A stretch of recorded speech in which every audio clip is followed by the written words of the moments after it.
No, I have a Kendall Gill story. I have a Kendall Gill story. Who doesn't? He did you ever see him on Cribs? The best part about his Cribs episode was he took them out to like his Econo Lodge custom van in the driveway, and in there he had a plate of cookies, and it was kind of like the Chappelle Show Prince offering up pancakes. Like he just gave the crew a plate of cookies in his van. It was very down by the park, creepy kind of thing. It was great. Yeah, To add to that creepiness, why did Kendall Gill appear on an episode of My Brother and Me on Nickelodeon? I don't know if anybody remembers that from when we were kids. I believe it was Nickelodeon's. It was Nickelodeon's only black family sitcom, My Brother and Me, and everybody had flat tops. And Kendall Gill was it like Pete and Pete, was actually on an episode because I believe black kids. Yeah, it was I believe the father. Oh, somebody does. Sweet. Nepean, Texas, does remember that. Yes. And the father, I believe, it was set in Charlotte. The father was a sports writer, and I think through his sports writer connections, Kendall Gill. So now we're double creepy with Kendall Gill right now. Why was he on that kid's show? I don't know. Draw your own conclusions. I don't know either, but it's funny. Like Kendall Gill, I think is best remembered at this point for those weird years in the Nets where he was like he came back from the off season and I think it was the lockout off season, and his arms were suddenly enormous and he like couldn't extend them to shoot, and he just became an awful player. But on the Sonics in the mid '90s, people thought he was gonna be like a superstar. People thought he was this athletic wing that was gonna really be like a force in the league.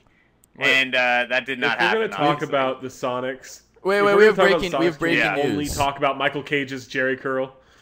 Well, yes, number one. And number two, we have breaking news. The plot line in the My Brother and Me episode was the young shooting guard came to the comic book store to impart wisdom to the children. It was here that Alfie was the protagonist of My Brother and Me, now I remember, famously remarked, "Oh my God, it's Kendall Gill." The other breaking news is Kwame Brown and Al Horford are injured. But that's, I just had to break in there with the breaking HoopSpeak news. You can resume talking about the Sonics. That's good. No, I don't think that's a news. That's a breaking. Here, listen to me while I read this summary of a show that happened in the mid '90s. That's different than news. You guys are just jealous because you missed My Brother and Me. It was in the chat, so everyone already read it, but he had to break the news on video. Look, I'm just trying to help out where I can. You don't have to thank me. I have a question. Well, we are actually turning these into podcasts, so that could actually be useful, I suppose.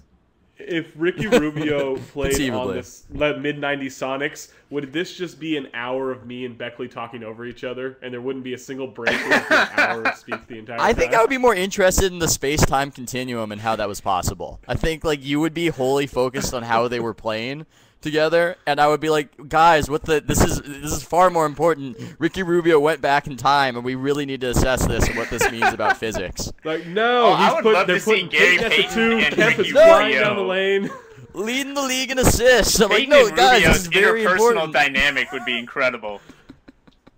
Oh, I would watch that. Look at those lobs he's throwing to Sean Kemp. But guys, it's far more important. He went back in time. I think we should assess this.